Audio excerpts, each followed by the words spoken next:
She ran through rain carrying somebody else's child. "Easy, little saint," the mafia boss said, voice low as a prayer turned dangerous. "You saved what belongs to me. Now stand still and let me decide what belongs to you." Elena Belandi had spent 24 years inside a family that prized obedience, appearances, and clean hands. The first time she disobeyed them, she did it for a baby left on freezing church steps with blue lips and a weak cry. In 2 minutes, the child stopped breathing in her arms. In 2 hours, Elena's own family had called her a disgrace, thrown her suitcase into the street, and locked the bakery door behind her. She still didn't know what the silver crest stitched into the infant's blanket meant. She didn't know why armed men were searching Palermo in the rain. She didn't know the man who stepped out of the black car had once buried an empty coffin for a daughter he thought died before she took her first breath. The secret she carried under her coat would either save a bloodline or start a war that could bury her with it. The baby was crying before dawn, and at first I thought the sound belonged to a cat. Rain had darkened the church steps to the color of bruises. My shoes slipped on wet stone as I climbed toward the side door with the basket of bread I brought every Thursday for Father Nino. Palermo still wore night then, shuttered windows, cold air off the harbor, a strip of pale sky trying and failing to become morning. The crying came again, thin, frayed, wrong. I found the baby tucked behind the marble column beside St. Agnes, wrapped in white silk already soaked through at the edges. No note, no mother in sight. Just a tiny fist, a mouth gone blue at the corners and eyes squeezed shut against the cold. Oh no, I dropped the bread. My fingers shook once, then steadied. The baby was too cold. Too still between cries. I pulled her into my coat, rubbing her back through the blanket, feeling the weak flutter under my palm. A stitched crest gleamed silver near the hem of the silk, crown over a wolf, but it meant nothing to me then. I only knew she needed warmth now. At home, my uncle took one look at me standing in the bakery kitchen with a baby under my coat, and decided the worst version of the story before I had opened my mouth. Gabriel Belandi had flour on his forearms and judgment built into his bones. He stared at the child, then at me, then at the door as if shame itself might be seen from the street. "Whose is it? I found her on the church steps. Don't lie to me." I moved to the stove, ignoring him, setting water on to warm. My aunt crossed herself. My cousin Marta just stared with the horrified fascination reserved for train wrecks and scandals. "She's freezing," I said. "Argue later." My uncle slapped his palm on the counter so hard the copper pans rattled. "No Belandi woman brings bastard trouble into my house." The word hit harder than it should have. Not because I believed him, because some part of me had always known how quickly love in this family could become bookkeeping. The baby gave a thin little cough. Instinct took over. I stripped the wet silk away, wrapped her in clean linen, rubbed her feet, checked her mouth, tilted her slightly, breathed warm air over her face. When I pressed 2 fingers gently to her chest, my aunt made a noise like I had become unholy in front of her. "She needs a clinic," I said. "You will not parade our name through Palermo with that child." I looked up then. "Our name," he flinched, which told me the truth had landed where I meant it to. The bakery filled slowly with heat and yeast and panic. Flour dust floated in the yellow kitchen light. The baby made a soft, ragged noise and went frighteningly limp. "No." I bent over her. Cleared her mouth, rubbed harder, counted under my breath. Her skin felt too cool. My own pulse went loud enough to drown out everything else. Then the front bell over the shop door rang. Once. Below us, in the silent dark of the bakery, heavy footsteps came in. More than one pair. Men who did not ask permission of thresholds. Men who entered like locks opening for them. My uncle went white. I heard low voices. A chair scraped. Then a new sound, small and precise. The click of black rosary beads against a ring. Even before I saw him, the room changed around that sound. Dante Salvator filled the kitchen doorway in a dark coat wet with rain. Tall, broad through the shoulders, quiet in the way armed men are quiet when they know no one here can stop them. Water clung to his hair.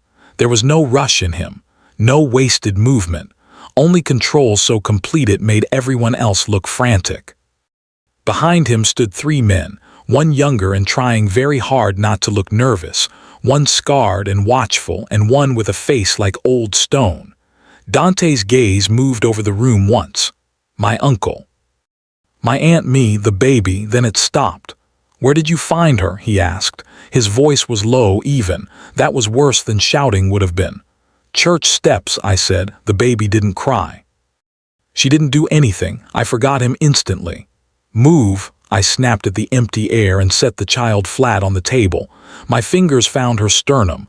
2 compressions. Pause, breath, again. No one in that room breathed at all. Come on, I whispered. Come on, sweetheart. A shadow moved beside me. Dante. Little saint, he said almost coldly. Look at me. I can't. You can, I looked. His eyes were almost black, not empty. Worse. Full of something he had changed so hard I could feel the strain of it from inches away. She's breathing too shallow, I said. I need. He stripped off his coat and handed it to me before I finished. I wrapped it around the baby's lower body for warmth. Dante's hand hovered once over the child and stopped, like he had forgotten how to touch anything breakable. That made no sense to me, so I did the strangest thing I had ever done in my life. I took his wrist, put his hand under the baby's neck and shoulders.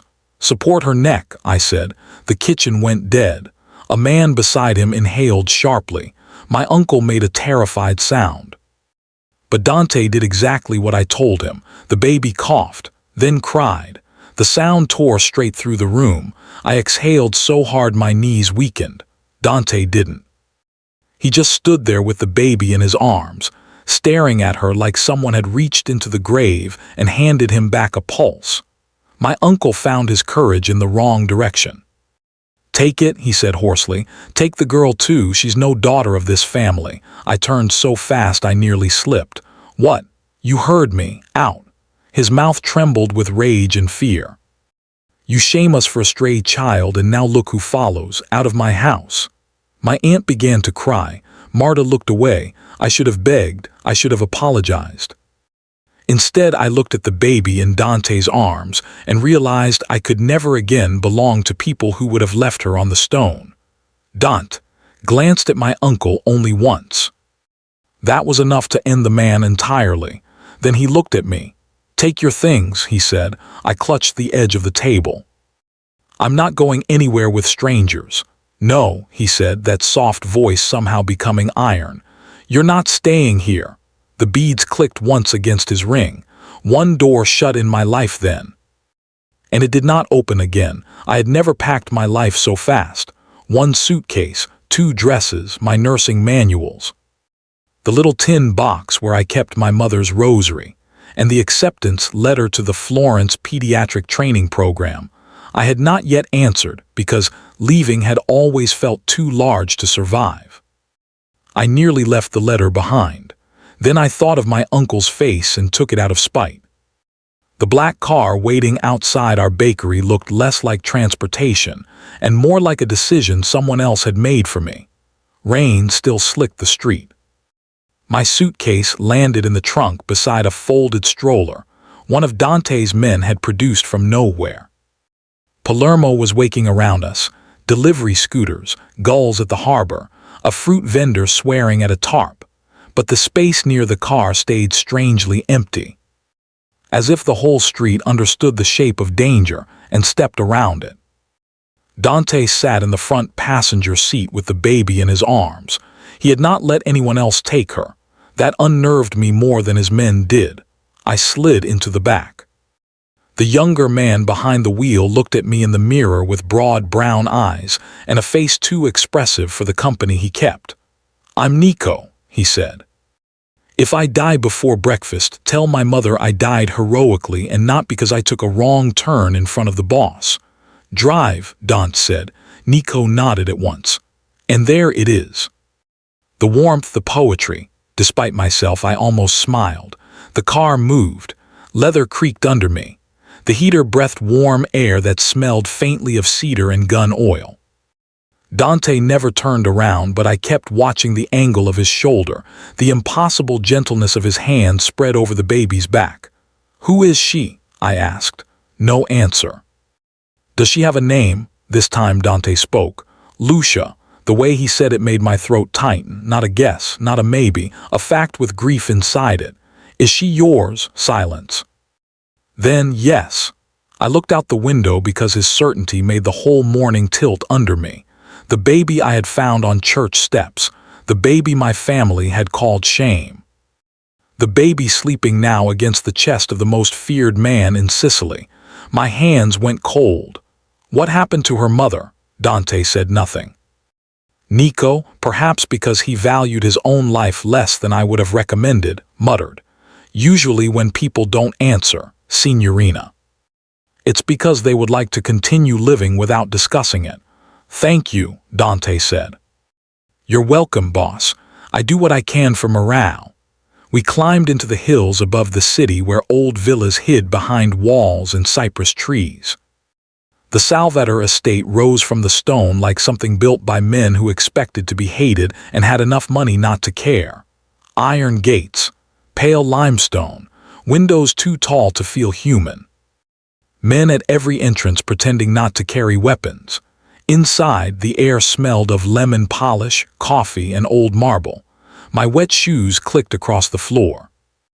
A woman in black appeared from a side corridor, wiping her hands on an apron, silver hair pinned up tight and eyes sharper than anyone else's in the room.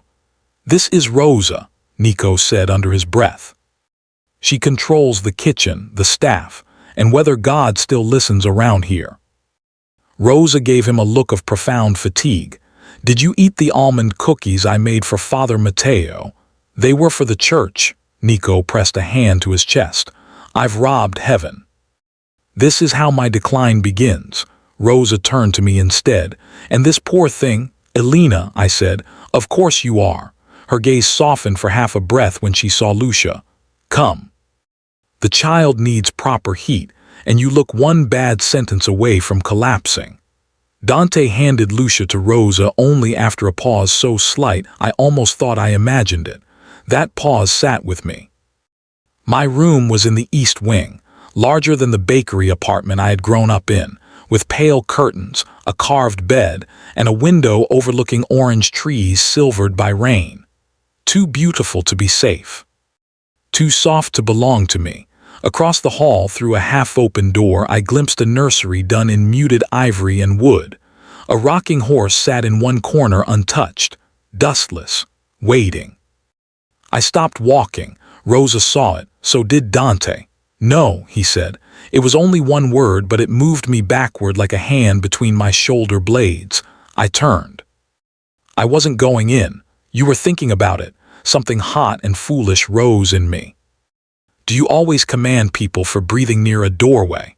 "Only when the room belongs to the dead." That ended me for a second. Rosa made a small noise, almost warning, almost prayer. Dante looked at the nursery once. Then away with such clean violence, I understood the line he lived by, even if I did not yet know the story behind it. Later, after I had washed and changed, I found Lucia in a smaller, warmer room near Rosa's suite, asleep in a borrowed bassinet. I checked her temperature, her breathing, the color under her nails. Stable, thank God. Dante stood in the doorway like he had been there the whole time. "You have training," he said. I straightened. "Parish clinic, infant care." "Basic nursing." "Good.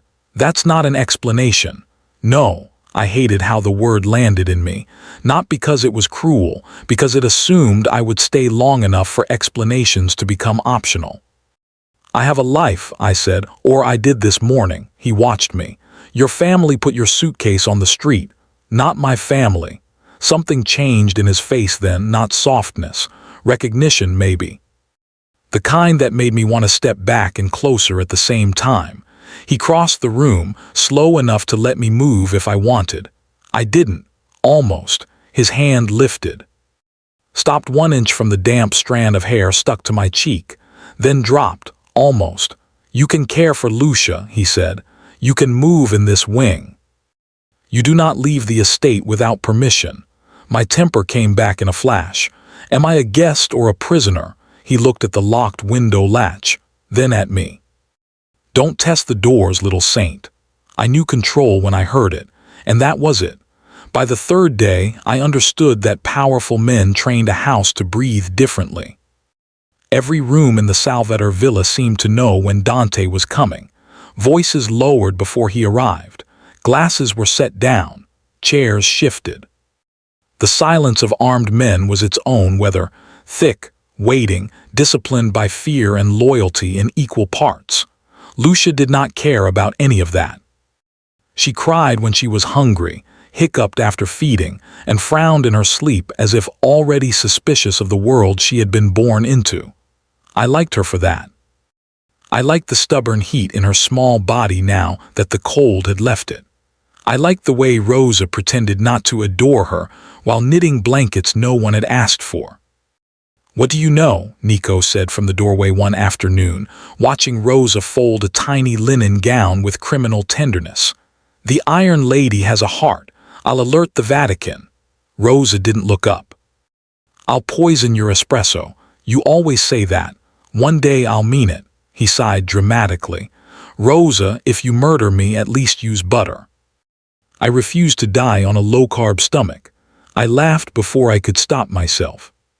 Both of them looked at me then, Rosa with approval, Nico with triumph, as if he had personally dragged sunlight into the room. "There," he said, "human noise." This house needed that. It should not have mattered, it did. By then I had learned names. Matteo Rixai, the scarred one from the kitchen, ran security with surgical calm and the warmth of a locked drawer. He corrected my routes through the house, taught me which staircases were watched, and once moved a fruit bowl 3 inches to the left because it blocked the sightline from a corridor camera. "You plan for bullets the way Rosa plans for dinner," I told him. He almost smiled. "Dinner has killed more men than bullets." I did not know whether that was a joke. Dante remained difficult to place inside a human shape. He appeared without sound, took calls in Italian too fast for me to follow, and stood near Lucia's cradle at night with his hands behind his back, as if touching her cost him something he rationed carefully. Once I caught him there after midnight. The nursery lamp threw soft gold over the room. He was not inside, he stood in the doorway. "You can go to her," I whispered. His jaw tightened once. "She's sleeping." That has never stopped any mother in Sicily from staring at a child. "I'm not a mother, clearly." His eyes flicked to me, dark, warned I should have stopped. I didn't. "She knows your voice," I said. "Her heart rate changes when you speak." That startled him. It shouldn't have. Men like him were probably never told ordinary miracles. "She heard it before," I added.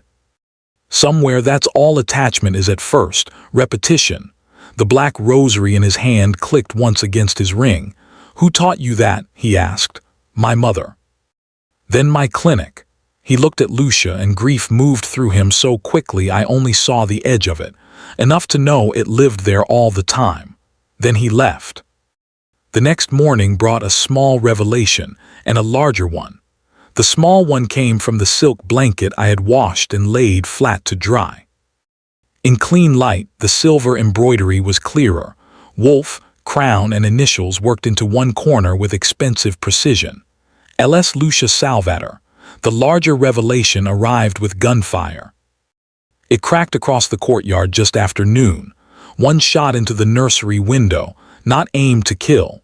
A message. Glass burst inward in bright, hard rain. I threw myself over Lucia before I could think. My shoulder slammed the floor. Rosa screamed for Matteo. Men flooded the hall, shouts, running feet, the smell of powder at a distance. When Dante came in, the room changed with him. He crossed directly to the bassinet, then to me, dropping to one knee on shattered glass without seeming to notice. "Are you hit?" The question stunned me, not because he asked. Because he asked me first. "I'm fine," My voice shook anyway. "Lucia's fine." His hand closed around the edge of the bassinet hard enough to whiten the knuckles, then loosened by force. Matteo barked orders from the doorway. Nico, pale and furious, hustled Rosa back toward the corridor. "Was that for the baby?" I asked. Dante stood. "Yes, for you? Yes. That's not better." "No," he said, "it is." He held out a hand to help me up. I looked at it too long. Large, scarred, steady. Almost I took it. Heat shot up my arm so fast it felt like fear wearing another face. He let go the second I found my feet. Almost. That evening, after the house quieted, I passed his office and heard voices through the half-open door. "Matteo, Dante," low, sharp, controlled. "The blanket confirms it," Matteo said. A pause. Then Dante, quieter than I had ever heard him. "I buried that child." I stopped breathing. Matteo answered with the careful tone of a man standing near a cliff. "You buried an empty coffin." I should have moved. I didn't. The hall smelled of wax and smoke. Somewhere downstairs, a glass touched wood. Then Dante spoke again, and I understood I was hearing something not meant for any living person, but the one inside his own ribs. "Find who took 7 years from me." I backed away before the floor confessed me. That night I lay awake listening to guards move beyond the wing, Lucia breathing in her cradle and rain tapping the shutters. Someone had found us.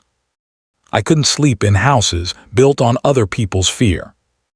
By midnight the villa had settled into its strange half-life, guards changing shifts below, pipes sighing in the walls, the sea wind pressing faintly at the old glass. Lucia was finally asleep. Rosa had retired after muttering a prayer over every window latch in the wing. I went looking for something to do with my hands before my thoughts ate me alive.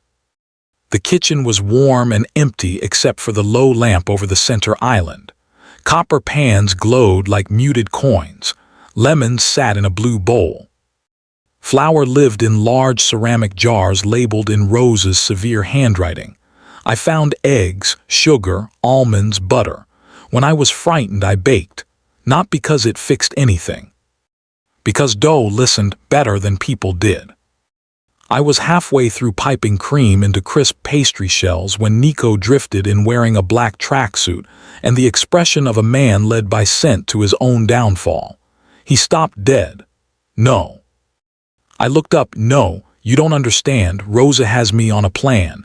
A food plan, a prison sentence with herbs." I laughed softly. "Then go away." He pressed both hands together. "Signorina Alina, if you have any mercy, just tell me what you're making so I may mourn correctly." "Canoncini." He shut his eyes. "That's cruel. Were you not just outside smoking?" "That was emotional smoke, entirely different." I handed him one anyway. He took a bite and made a low, reverent sound that would have embarrassed me if it had not been so ridiculous. Rosa walked in on it 2 seconds later. She looked at the pastry in his hand, then at me. Then at heaven, perhaps to confirm its patience. I leave the kitchen undefended for 1 hour. Nico swallowed too fast and coughed. I was conducting a safety inspection. "On cream, cream kills the weak." "You're still alive," she said, and took the tray from him. It should not have been funny in a house ringed by armed men after an attack. It was. The laughter loosened something in my chest for the first time since the church steps. Then Dante came in and all of it changed shape. He had blood on his shirt cuff. Not much. Enough. Rosa saw it first and set the tray down without a word. "Sit, I'm fine." "That sentence bores me," she said. "Sit anyway." He obeyed her, which told me more than anything else had about the odd democracy of old women and men with body counts. Matteo had a cut over one temple from the courtyard sweep. Dante's injury was lower, bullet crease along the side of his ribs, badly cleaned and opening again through the white of his shirt. I took one step forward before I thought better of it. Rosa noticed. "Clinic girl," I froze. "He has doctors. None he'll keep waiting at midnight." Dante's eyes came to me, steady, evaluating. I can do basic wound care, I said. Can you keep your hand steady, he asked. I hated the question because it was fair. Yes. Rosa laid out alcohol, gauze, clean water, sutures. My fingers found their rhythm the moment they had a task.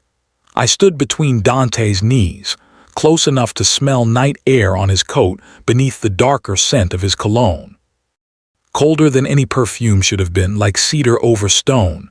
Hold still, I murmured. His mouth almost moved, almost. The cut was shallow but angry. My hand brushed the hard plane of his side. Warm skin. Old scar tissue beneath it, ridged and severe. Not one scar, many. You've had worse, I said before I could stop myself. Yes, helpful answer. I try. Nico, wisely sensing that even breathing too loudly might get him removed from existence, stole another pastry and vanished. I cleaned the wound. Dante did not flinch, but when I reached a pale burn scar near the lower edge of his ribs, his whole body locked so abruptly the room seemed to contract around it. I looked up. His face had gone blank in the dangerous way men make themselves blank when they are near the thing that hurts. What happened? I asked softly. Rosa busied herself at the stove. Which was answer enough. Fire, Dante said, nothing more. But Lucia cried upstairs at that exact moment. A short sleepy sound through the baby monitor Rosa kept clipped to her apron, and Dante's hand tightened on the chair so hard the wood complained. There it was, not a speech, a fracture line, the nursery, the dead room, the daughter he had buried empty. I finished taping the dressing in silence. To cover the silence, I turned back to the pastry shells. These are mine when I'm upset, Rosa snorted. Child, if I baked every time I was upset in this house, we'd all be buried under sponge cake. I picked up one shell and held it to the light. Thin, golden, fragile. It cracks if you fill it too fast, I said. Looks sturdy, isn't? Donnie watched my hands. And yet you still make it, he said. Yes. Why? I met his eyes over the pastry shell. Because it tastes worth the risk. Something in the room shifted. Almost, he stood. I was too close. His hand lifted as if to touch the flower on my cheek. Almost. Lucia cried again upstairs, louder this time. He dropped his hand. Almost. I'll see to her, I said too quickly. I moved past him. He caught my wrist for one heartbeat only, just enough to stop me. Warm, hard, careful. Thank you, he said. It was the first direct thing he had given me. Then he let go, and I carried that touch upstairs like a burn. Secrets in old houses rarely stay buried because people are honest. They stay buried because paper is. Lucia developed a fever on the 5th morning. Not dangerous, mild. Still enough to turn the whole wing into motion. Rosa boiled water. Matteo doubled the guard near the nursery as if fever could be shot. Dante canceled 3 meetings without explanation, which caused such visible alarm among his men that I understood cancellations from him were more unnatural than violence. I checked Lucia's ears, gums, breathing, the soft spot at the crown of her head. While Rosa cooled cloths, I opened the drawer of the changing table for fresh linens and found a silver baptism charm tucked beneath the folded muslin. Not a charm, a tag, hospital issue, tiny. Engraved with a date 7 years old and the surname Salvator, my pulse stumbled. Dante came in behind me. I closed my fist over it too late. What is that? He asked. I should have handed it over at once.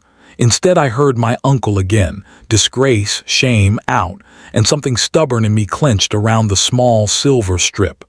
Something hidden, I said. His gaze sharpened. By whom? I don't know yet. That isn't how this works. Then your system needs improvement. He took one step forward. I hated that my body noticed before my brain did. Almost, his voice lowered. What are you protecting? Not what, who? The silence after that felt expensive. Then Lucia gave a weak little cry and everything false dropped away. I set the tag on the dresser. Dante looked at it once and went utterly still. He did not pick it up immediately. That frightened me more than if he had smashed something. "Where did you get this?" he asked. "It was hidden in the drawer." Matteo entered at Dante's summons. So did Rosa. The room tightened around the evidence on the wood. Matteo's face hardened. Rosa whispered a curse. "Someone placed it after the search," Matteo said. "Or before, counting on no one to look beneath the linen," I said. Dante's gaze cut to me. "You looked, because babies come before appearances." The words were out before I could smooth them. Something unreadable crossed his face. Not anger, recognition again, deeper now.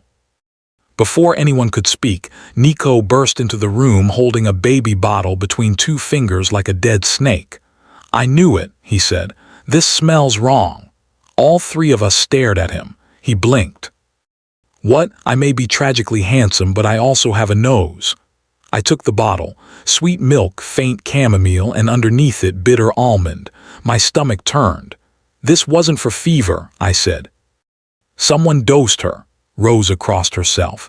Matteo swore. Dante's expression changed so little that if I had not been looking directly at him, I might have missed it. But I was. And I saw the exact moment control became something colder. "Who had access?" he asked. Everyone answered at once. Staff list, footman, nurse, guard rotations, too much, too fast. I kept smelling the bottle, bitter almond, familiar. "My uncle uses this," I said slowly. "Not poison, sedative tincture, for old men who think sleep is a moral achievement." Matteo turned. "Belandi, I've mixed it at the bakery, for customers. Too much can slow an infant's breathing." Dante's voice stayed flat. "Why didn't you say your family compounds tinctures?" I laughed once without humor. "You never asked about my hobbies." For one dangerous second, I thought that might become a fight. Instead, Dante looked at the bottle, then at Lucia, then back at me.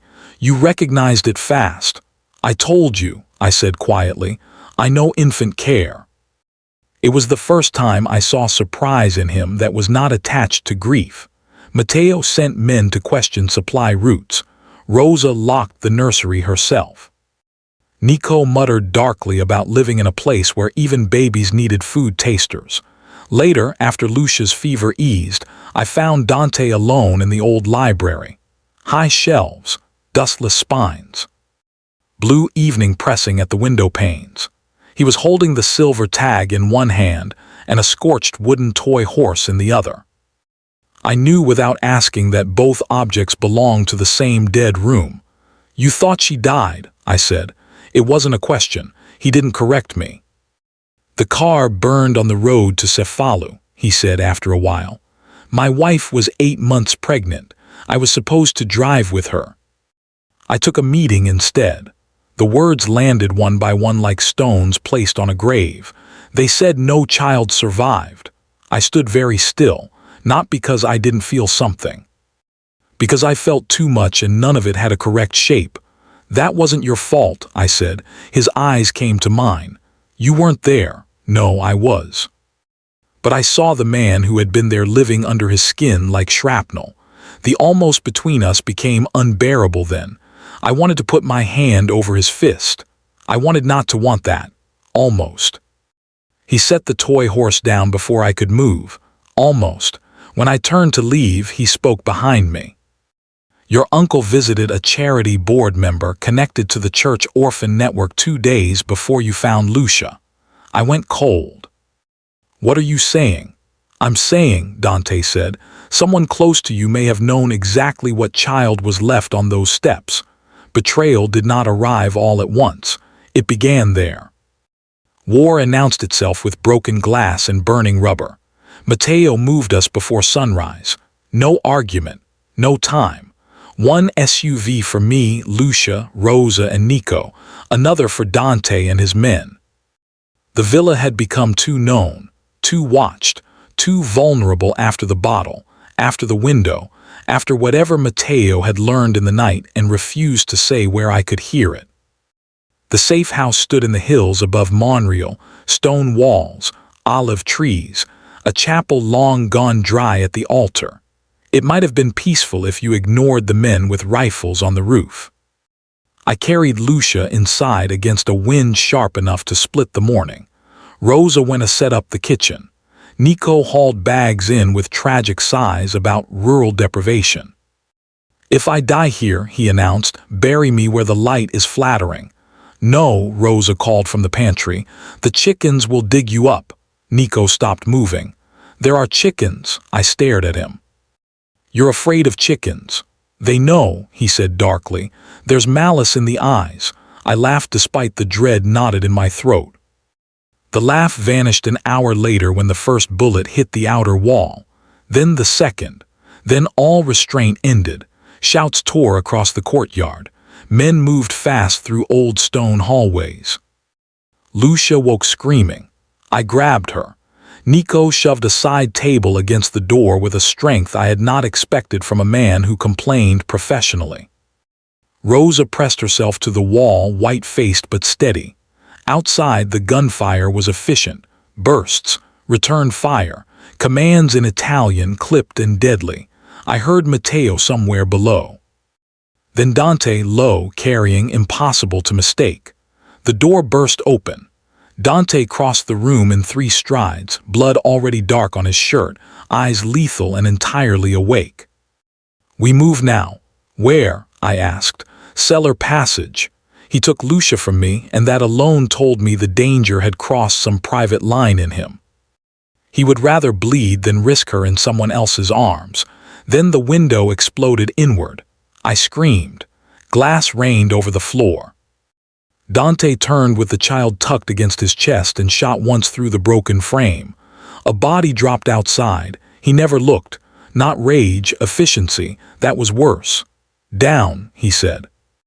I was already moving. Another shot snapped through the room, close enough to cut plaster over my shoulder. Dante shoved me behind the stone column with his free hand, taking the angle of fire with his own body. "Little saint, stay down." The words hit harder than the shove. We ran bent double through the chapel corridor while men shouted above us. Matteo met us at the hidden stair with blood on his neck that was not all his own.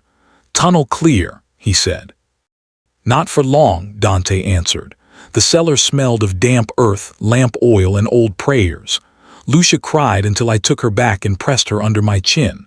Behind us, the gunfire thickened. Ahead, the tunnel narrowed. Dante walked last, one hand on the pistol at his back, the other on the wall as if holding the whole passage upright through will alone. At the far exit, Matteo shoved up the iron hatch. Sunlight hit us, so did another bullet. It struck the stone beside my head. Dante was on me instantly, taking me to the ground, his forearm braced over my skull, his body covering mine and Lucia both. The impact of him stole my breath. Heat, weight, violence held to purpose. Almost, his face was inches from mine. Dirt streaked one cheek. A line of blood cut across his jaw. "Are you hit?" I shook my head, couldn't speak. He looked at my mouth once, then away, almost. Men closed in from the olive grove. Dante rose and fired with terrifying calm. Matteo dragged me toward the waiting car. Nico, somehow armed and swearing about livestock and mortality, by the time we reached the second safe property. My hands had gone numb from holding Lucia too tightly. No one told me where we were. They never did. I understood by then that in Dante's world, names were liabilities and roads were confessions. All I knew was that the car left the main road, climbed through switchbacks lined with dark olive trees, and stopped before a low stone house, built into the hill like something meant to survive sieges. Matteo got out first, weapon drawn. Nico got out second, looked at the horizon and said, "Good, we've fled to a scenic grave." Rosa smacked the back of his head as she passed him. "Carry the child bag and complain less." "I complain for morale," he muttered, lifting 3 bags at once. "It gives structure to panic." The house was smaller than the villa and older than all of us. Thick walls, narrow windows, terracotta floors worn pale in the middle from generations of other feet. There was a kitchen at the back, 2 bedrooms upstairs, and a sitting room with a fireplace already lit, as if someone here had expected winter even in spring.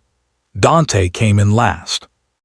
Blood still marked his shirt in 3 places, one from the crease at his ribs, one from the cut on his jaw, one lower down near his side, fresh enough to darken as I watched. "You're hurt again," I said. I noticed. That wasn't admiration.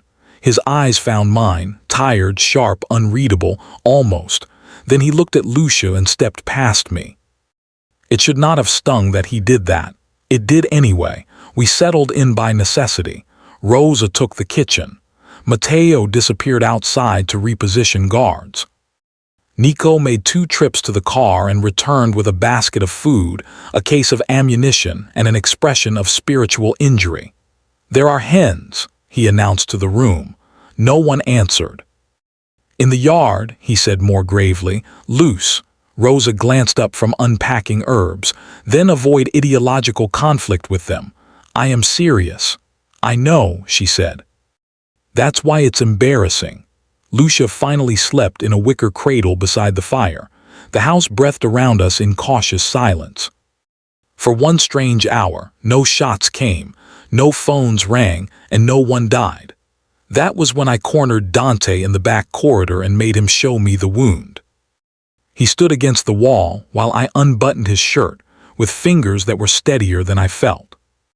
The bullet had not gone in, but the stone spray from the hatch had cut a jagged line across his lower side, deeper than the one I had dressed in the kitchen. Bruised skin, fresh blood. Old scars beneath both. "You should have let Matteo carry us," I said. "I did." "No, you covered us." His mouth shifted once, not quite a smile. "That too." I cleaned the wound in silence. The corridor smelled faintly of wood smoke, soap, and him. Cedar and rain and something colder under both.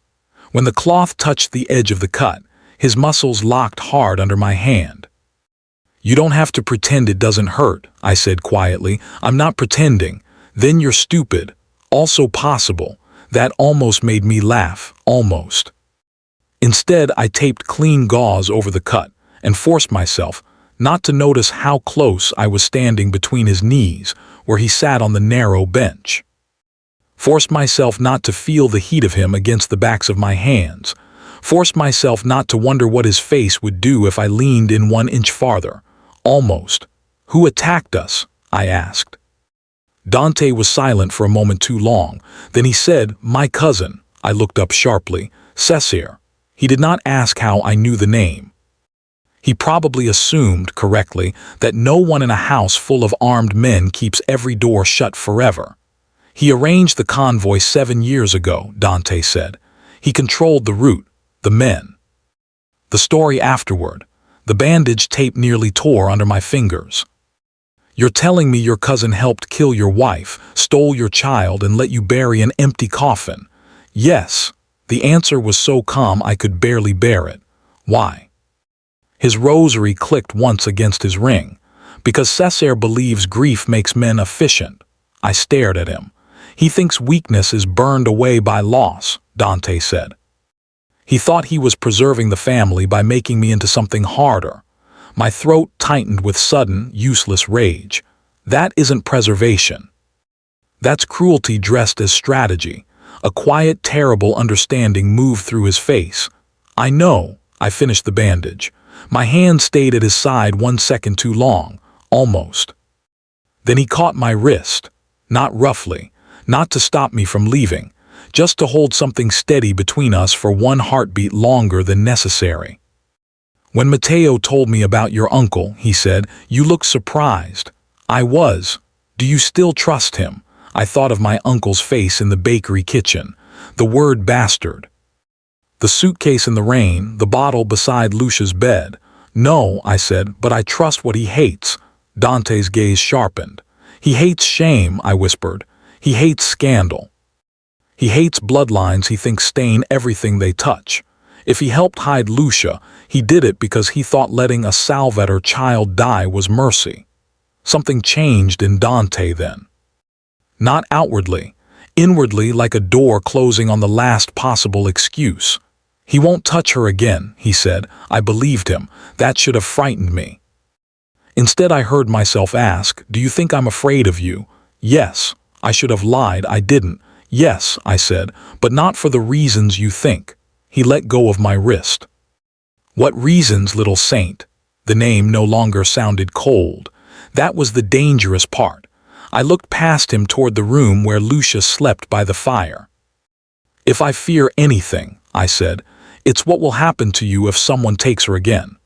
For the first time since I had known him, Dante had no immediate answer. Only the faint sound of beads against ring, and the silence of a man hearing himself witnessed. The proof arrived folded inside a church account book. Matteo brought it back just before noon, wrapped in brown paper still damp from the road. He laid it on the dining table like an organ removed from a body and stepped back for Dante to open it. Rosa shut the kitchen door. Nico, who had been trying to steal roasted peppers directly from a pan, stopped chewing. I stood with Lucia against my shoulder and watched Dante unfold the paper. Inside was a parish ledger from a charity house outside Palermo. Baptism donations, emergency placements, anonymous alms. Names of the respectable and the ruthless written in the same faded ink, because God, apparently, kept better books than men did. Matteo turned to one page marked with ribbon. There, he said. The entry was 7 years old, a donation large enough to buy silence, a notation about an infant transferred under church protection after a convoy attack outside Cefalo. And below it, in the hard angular script I had seen all my life on invoices and festival cards and the front window of the bakery in December, G. Bellandi, my uncle's hand.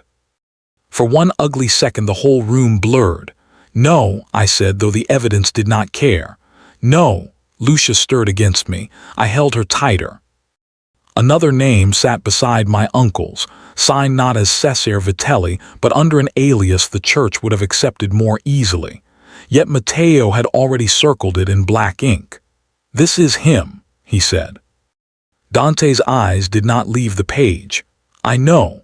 Rosa crossed herself. Nico muttered something blasphemous enough that even he looked ashamed afterward.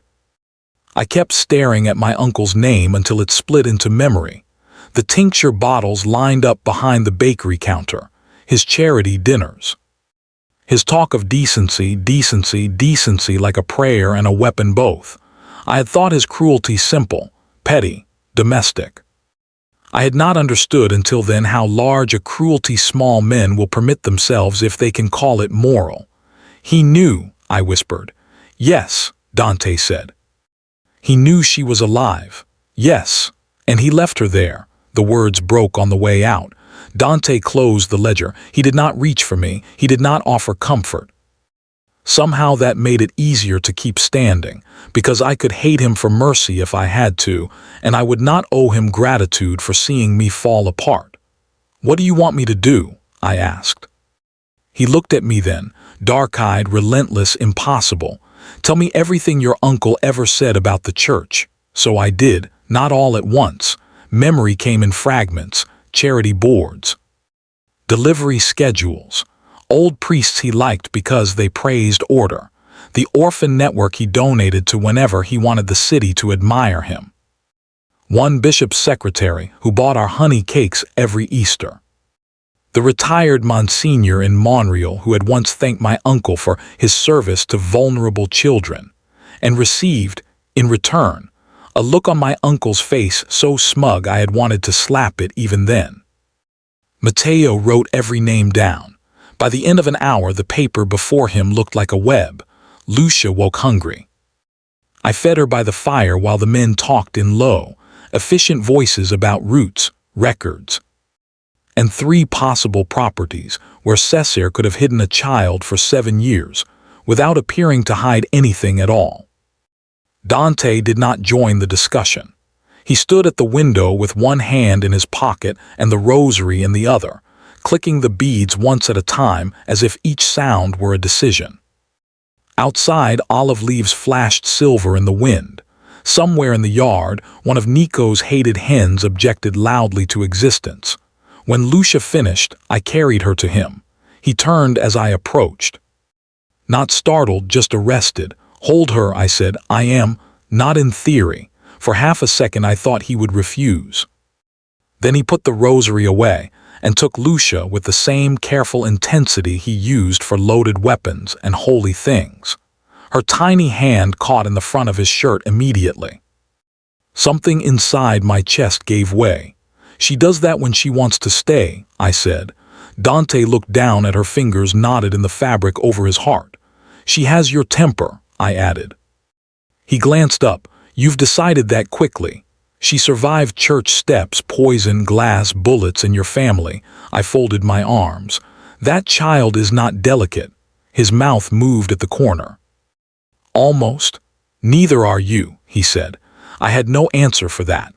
Only the sudden, ridiculous awareness that no man had ever looked at me as though strength were not something unfeminine to apologize for. From the table, Nico said, "I would just like the record to reflect that I also survived bullets this morning, and nobody has complimented my character." Rosa did not look up from shelling peas. "Because you don't have one." He pressed a hand to his chest. "Every day I am crucified in this house." "Eat your lunch," she said. The room softened around their foolishness for one merciful moment. Then Matteo cleared his throat. "We found one more thing." He slid a second paper across the table, a carriage service receipt, old, yellowed, brittle at the fold. "Destination, a private chapel outside Montreal the morning after Bianca's convoy attack. Paid in cash, signed again by my uncle." "What chapel?" I asked. Matteo gave the name. I closed my eyes. I knew it, not because I had ever been there. Because my mother had spoken of it once. An abandoned hill chapel where unwanted infants had once been left in secret in poorer centuries, in the hope that priests would find them before wolves did. Dante saw the answer in my face. "That's where he took her," I said, "before the church steps, before Father Nino, before me." My voice shook on the last word. Dante handed Lucia back and crossed the room in 2 strides. Everyone else became very still. "Look at me, Alina." I did. "This was not your sin." No one had ever said anything like that to me with such ruthless certainty. Not your fault, not your shame, not your burden to carry because other people were cowardly. My throat burned. He could have stopped there. He didn't. "When we go to that chapel," he said, "you stay behind." No, it came out before pride, manners, or self-preservation could intervene. Dante's expression hardened. "No, I know that world," I said. "Not yours, mine, priests, charity, women, respectable liars with clean cuffs. They will speak differently if I'm there. That is exactly why you're not coming." I took one step toward him. "Then lock the doors," I said. "And see how well that works this time." The silence after that was spectacular. Nico looked openly delighted. Matteo looked tired already. Rosa muttered something about stubborn souls finding each other like storms over water. Dante stared at me for a long moment. Then the beads clicked softly once inside his pocket. "We leave at dusk," he said. It was not permission, but it was not refusal, and in his world that counted. We did not leave at dusk. Matteo's scouts came back with 2 armed cars on the North Road and 1 suspicious priest on a motorcycle who, according to Nico, looked too devout to be trusted. The chapel would wait until dawn. No one liked that, least of all me. Waiting had a taste, iron and helplessness. Rosa made stew because it was the only answer she believed in. Nico set the table badly enough to earn 3 separate corrections. Dante took calls from the terrace in a voice that made men elsewhere stop talking. Matteo cleaned weapons in the sitting room with the patience of a surgeon. And I went upstairs to repack Lucia's things for the 3rd time in 24 hours, because fear becomes tidiness in women who are not allowed to scream. I found my mother's rosary tin at the bottom of my suitcase. I had almost forgotten it in the rush. A small dented silver box, once used for peppermints, then for things too private to leave loose in a drawer. I opened it sitting on the edge of the bed with Lucia asleep beside me. Inside lay my mother's rosary, the Florence acceptance letter, and a folded scrap of paper I had never seen before. My breath caught. The note was old, the edges softened by years. My mother's handwriting crossed it in faded blue ink. If anything ever feels wrong around Gabriel and the church accounts, go to Father Nino. Do not argue, go nothing else. No explanation, no date. Just that. For a long moment I could not move. Then Lucia made a small sleepy sigh, and the room returned around me in a rush. I went downstairs with the note in my hand and nearly collided with Nico in the back corridor. He yelped. I yelped. A hen behind him flapped from the open yard door, and he made a sound I will remember with indecent fondness for the rest of my life. "Why is it inside?" he whispered harshly. "It has feet," I said. "It has intentions," I stared at him. "You carry guns. Guns make sense, that bird is ancient." The hen pecked once at his boot. Nico actually jumped behind me.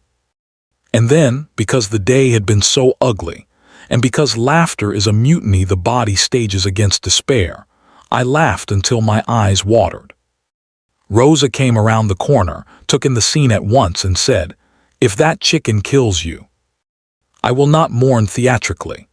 Nico straightened with as much dignity as a man can gather while hiding from poultry behind a woman half his size. I was luring it away from the door, heroically. "Of course," she said. He looked at her then in a way so earnest it sobered me almost immediately. He loved her. Not flirtation, not habit, not performance. Love. The kind built slowly in kitchens and corridors. And the carrying of groceries no one thanked you for because gratitude had already become shared routine. Rosa saw me see it and rolled her eyes at the ceiling. "There are plates to dry," she said. "Yes, comandante," Nico said softly. He followed her into the kitchen. I stood there for a second holding my mother's note and understood something simple and devastating. Even inside houses built on fear, people still made ordinary things. Soup, jokes, tenderness. Love that did not announce itself. A future stubborn enough to grow in bad soil. Maybe that was why I went looking for Dante next. He stood on the back terrace alone, night wind moving through the olive trees below. The land rolled dark and silver under a hard moon. From somewhere in the yard came one indignant cluck and Nico's offended whisper. I held out the note. He read it under the terrace lamp without comment, then passed it back. "Your mother knew," he said, "not everything, enough to be afraid. She told you to go to the priest." "Yes. Will he help us?" I thought of Father Nino's kind, tired face. His hands always red in winter. The way he had accepted stale bread donations from proud people without humiliating them for their pride. "If he's still alive," I said. "Yes." Dante rested both hands on the stone balustrade. "He baptized Lucia." The words took a second to land. I turned sharply. "What? Not publicly." Matteo found the record marked private. His gaze stayed on the trees.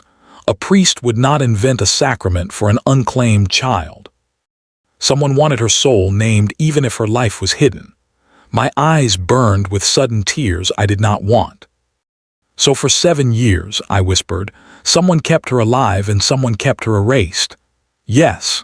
I hated the world then with a clarity so clean it almost felt holy. Dante looked at me. "You can still leave when this ends."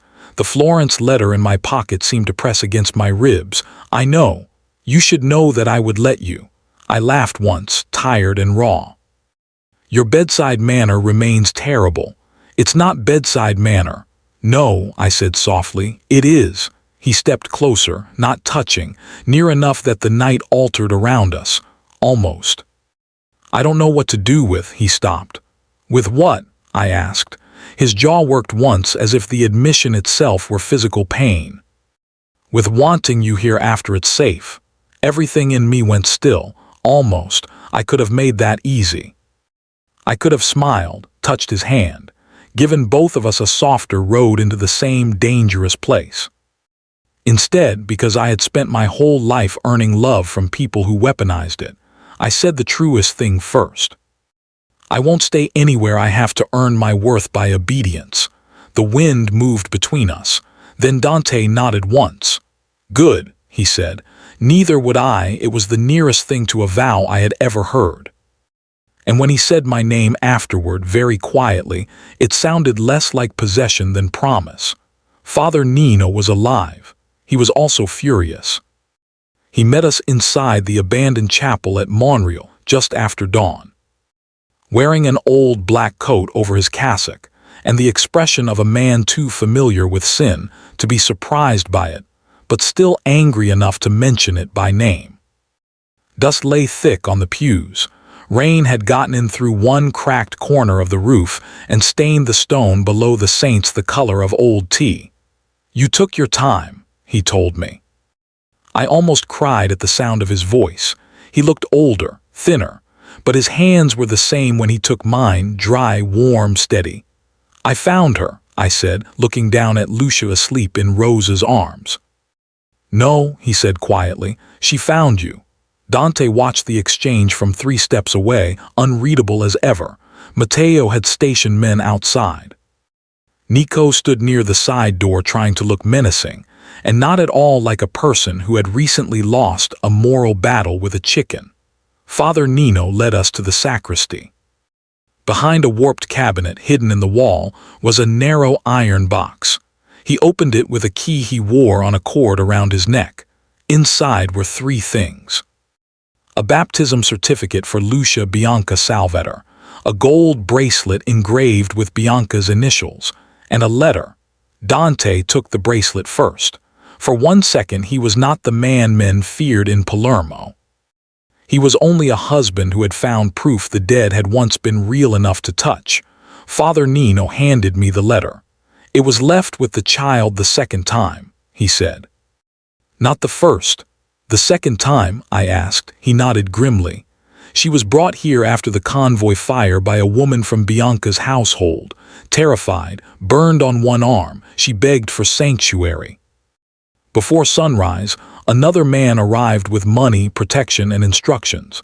He said the child would be placed safely elsewhere until the danger passed. Cesare, Dante said. Father Nino's mouth tightened. I learned that later. And my uncle, I asked. The priest looked at me with pity so immediate I nearly recoiled from it. He argued the child should never be returned, he said.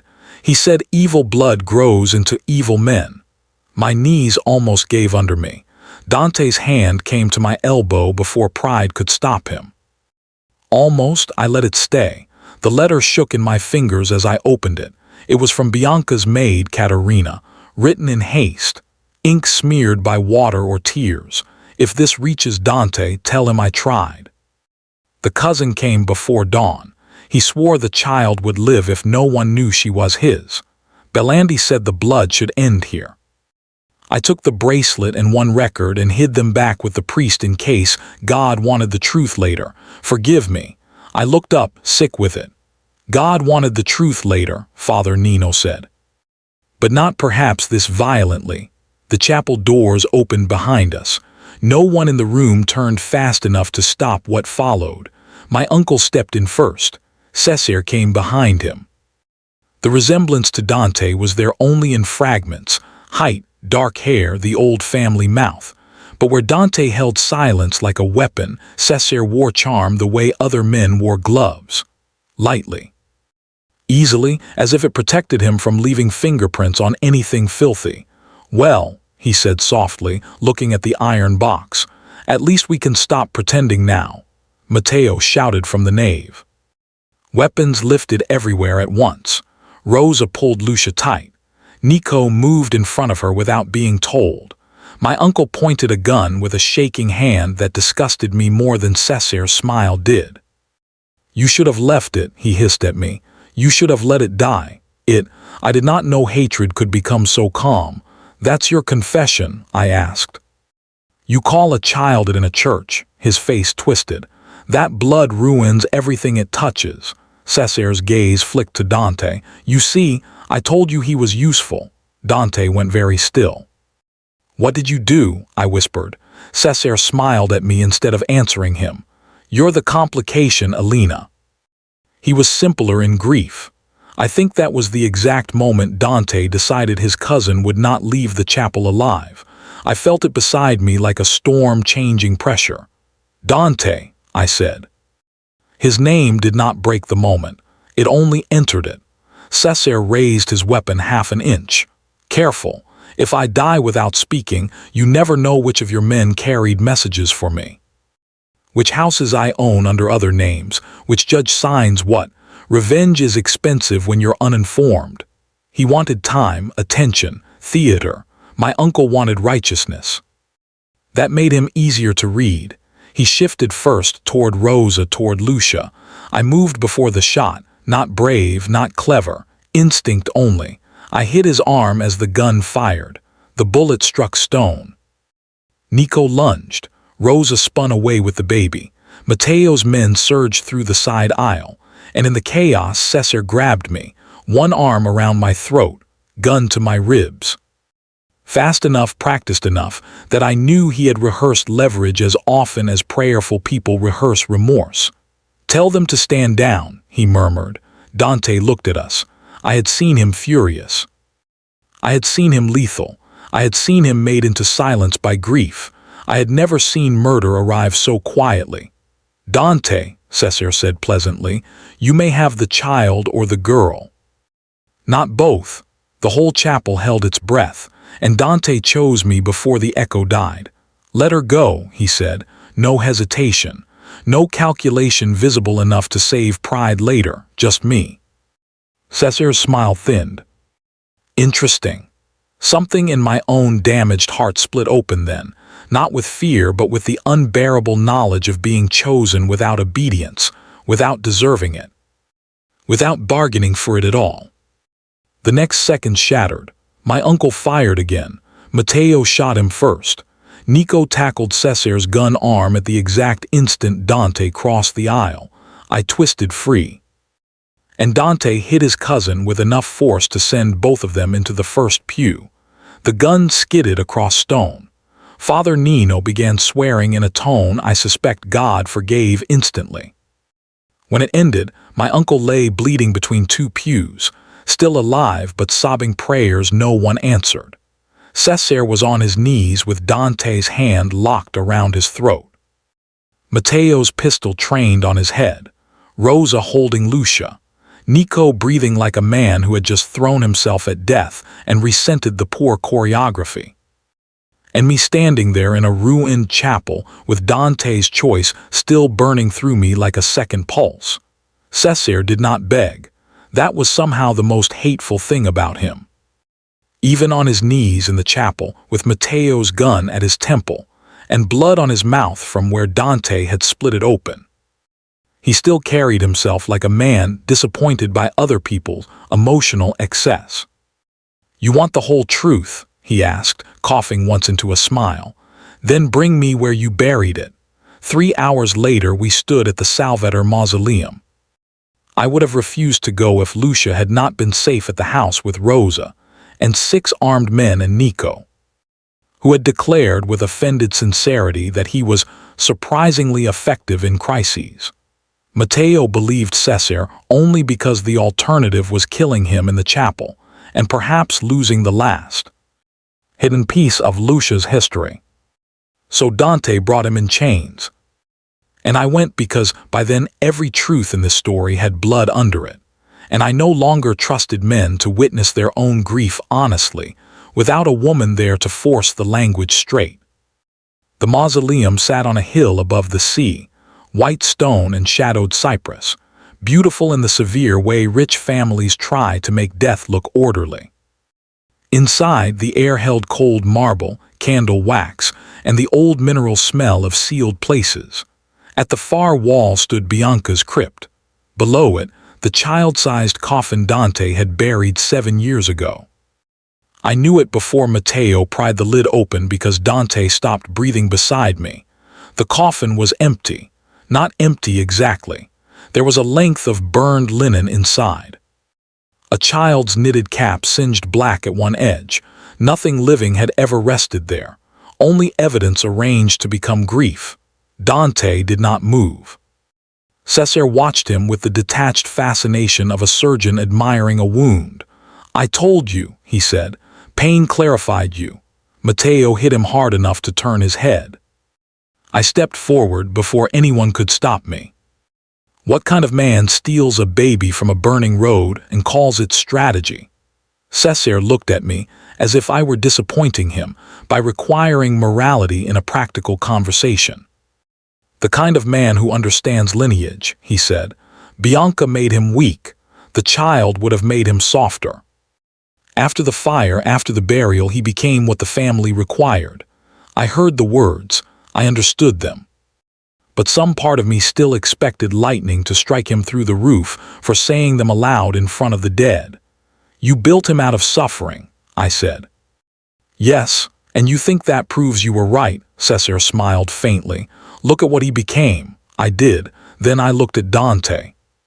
He was staring into the coffin as if all 7 years had returned at once, and asked him whether he wished to relive them or kill the man who made them. The rosary hung from his hand, still, not clicking.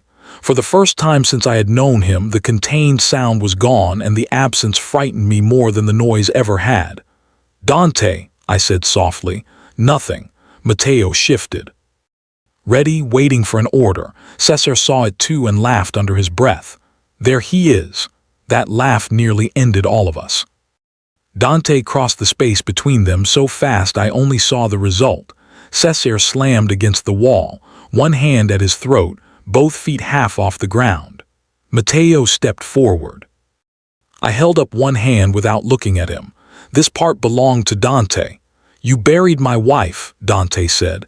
Cesare made a strained sound halfway between amusement and pain. "No. That was the road. You stole my daughter. Yes, you let me mourn her. I improved you." The words hit the stone and stayed there. Dante's grip tightened. I saw the future in one terrible flash then. Dante kills Cesare. The body drops. The wound closes badly instead of healing. Lucia grows under a roof built from vengeance, not safety. The war changes shape but never ends. "Dante," I said again. He didn't look at me, so I gave him the only truth strong enough to cut through blood. "Lucia will know what you choose here." Silence. Not the mausoleum silence. The kind that happens when a sentence enters the exact place a man keeps hidden from himself. Dante's hand tightened once more, then loosened. Cesare dropped to his knees choking. I exhaled like I had been underwater. Matteo grabbed his chains and hauled him back. "No," Dante said. Matteo froze. Dante still had not turned away from the open coffin. "No more graves built around him," he said. Cesare laughed weakly. "Mercy." Dante looked at him then, and I understood mercy had nothing to do with it. "No," he said. "Irrelevance." That was the cruelest sentence anyone had spoken all day. Worse than death for a man who had made himself important through other people's pain. Matteo took Cesare out to face judges, police, bought men who could be unbought when shown the right records, and enemies delighted to see a serpent offered up by his own blood. Practical endings are rarely noble. They are only necessary. When we were alone, Dante remained before Bianca's crypt. I stood beside him. For a while we said nothing. Sea wind moved faintly through the cracked upper vent. Down the hill, gulls cried over the harbor. "I missed her first smile," he said at last. The words nearly undid me more than any violence had. "Yes," I whispered. "I missed her first tooth, her first fever. Every ordinary thing. Yes. And when I found her, I didn't know how to hold her without remembering what I had failed to keep. There it was, the central wound speaking its own name." I turned toward him. "You hold her now." He laughed once, broken and small. "Late." "No," I said. "Now." That made him finally look at me. The distance between us did not feel survivable anymore. Almost. He touched my face with one scarred hand, slow enough to refuse any possibility of mistake. "Almost. I chose a meeting over Bianca," he said. "I will not choose war over you." Every defense I had left failed at once. I kissed him, not carefully, not wisely. with all the fear and hunger and terrible relief of a woman who had been thrown out for mercy and found herself here, in a mausoleum above the sea, being loved by the one man she should have run from and did not. His hand went to the back of my neck. The other shook once against my waist before steadying. Almost had ended. When we broke apart, the world was still cold stone and old grief and sea wind. But it was no longer only that. 3 weeks later, the nursery door stood open. That was how I knew the war was truly ending. Not because Cesare had disappeared into the machinery of law and vengeance, and men who wanted their cut of a fallen prince. Not because my uncle had confessed enough between morphine and terror to destroy the church network that had helped him hide a child in the name of moral hygiene. Not because Matteo now slept 4 consecutive hours a night and called it decadence. No, because the nursery door stood open. Dust had never gathered there, but grief had. It had lived in the threshold, in the untouched rocking horse, in the ivory curtains that moved only when no one looked directly at them. For days after the mausoleum, workers came and went quietly. Old flowers were removed, burned fabric replaced. The small room was not remade into something new. It was simply allowed back into the world of the living. Lucia slept there now in the afternoons. And Dante went inside. The first time he crossed the threshold, he did it alone. The second time he asked me to come with him. She was asleep in the crib, one fist tucked beneath her cheek, dark lashes resting against skin that no longer knew cold stone or poison or glass. Dante stood beside me with one hand in his pocket and the other holding his rosary loose at his side. "I thought if I opened this room," he said quietly, "I'd drown in it." I looked around. Ivory walls, new blanket, the old toy horse repaired where it had once been scorched, and he watched Lucia breathe. "I still might," he said. "But now there's a reason to learn." I had no clever answer for that, only a love so deep and alarming I had stopped pretending I could negotiate it into something safer. Downstairs, Rosa was making almond cake because celebration, in her theology, required butter. Nico had already been caught stealing icing with military imprecision. "You leave fingerprints in sugar," she had scolded. "I leave devotion," he corrected, "on the spoon, especially there." Even Matteo had almost smiled. The house was changing, not softened exactly. Some places are never soft after what they know, but its air had altered. Guards still moved through the corridors. Phones still rang. Men still lowered their voices when Dante passed.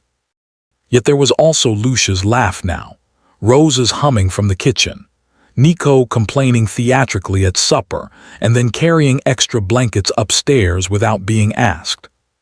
Life ordinary and stubborn, returning one room at a time. I had delayed Florence. I had not refused it. That distinction mattered to me. My acceptance letter lay on the writing desk in the room I still called mine, when I was frightened and hours when I was honest. Dante had seen it there more than once and never mentioned it until the morning he found me staring at it too long. "If you want to go," he had said, "I'll arrange everything." I had looked up sharply. Everything, training, apartment. Security if you want it, invisible if you don't. And Lucia, his gaze had held mine with unbearable steadiness. She will still be our problem. I had loved him before that. But I think some deeper part of me, the wounded, obedient girl still learning she was not a ledger entry, began healing there. That evening Father Nino came to bless the house and baptize Lucia properly in the family chapel because, as Rosa put it, God has already seen enough improvisation from all of us. Lucia wore cream linen. Rosa cried before the ceremony even started and denied it afterward. Matteo stood near the rear door scanning windows out of habit. Nico arrived in a suit that fit suspiciously well and claimed he had always owned it, which no one believed. Dante held Lucia at the font. When Father Nino poured the water and spoke her name aloud, Lucia Bianca Salvetor, the room seemed to settle around it. as if truth finally spoken in the open had weight enough to keep a house from drifting apart. Afterward there was wine and cake, and too many opinions about how much sugar one infant's future required. Nico got icing on his cuff. Rosa cleaned it with a handkerchief, while insulting his competence so gently it was almost a caress. Matteo accepted a second slice from me without protest, which in his language amounted to public joy. Later, when the house quieted, I found Dante on the terrace outside the nursery. Night wrapped the hills in silver. The sea beyond Palermo was a dark sheet cut now and then by distant harbor lights. He leaned one shoulder against the stone arch and looked tired in the good way, as if exhaustion had finally been earned by living instead of surviving. "You disappeared," I said. "I was thinking, dangerous habit." He looked at me, and the severity of his face broke into that small, private almost smile I had begun to treasure with indecent greed. Almost. No. Not almost anymore. He held out his hand. I took it, simple as that. "Come here, little saint." The name landed warm now, without mockery, without distance, without warning. Home. I stood between his knees where he sat on the terrace bench. The same way I had the night I bandaged his wound in the kitchen.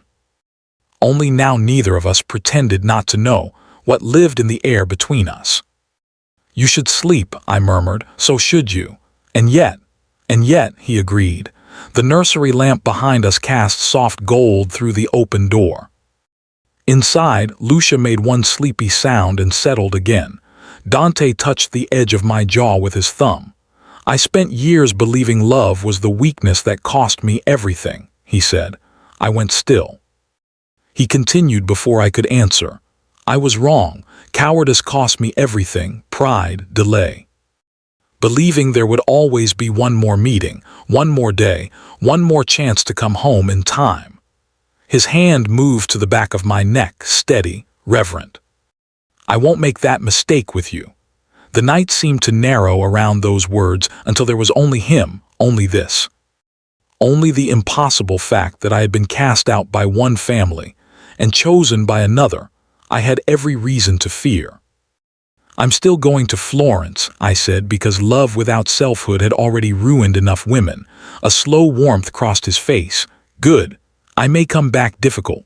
"You already are," I smiled. "And Lucia," I said, "will be worse." "At last," he said, glancing toward the nursery, "someone in this house with proper ambition." I laughed softly and kissed him. When we parted, he rested his forehead briefly against mine. No speeches. No theatrics, just breath shared in the space grief had once occupied alone.